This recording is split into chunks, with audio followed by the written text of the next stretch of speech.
How to restore closed tabs in Google Chrome. Hello everyone, how are you? This is Digi Life Trends here with another quick tutorial.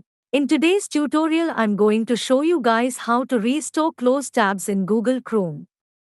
Restoring closed tabs in Chrome is super easy with a variety of solutions available at your fingertips. If you're ready to restore closed tabs from Chrome, here's what you need to do. We will first learn the shortcut method to open the recently closed tabs. On your system, open your Chrome browser.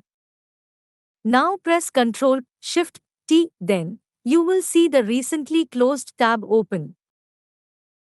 Again in Chrome, repeat this process. Press Ctrl Shift T, another tab that you closed before the last one will open.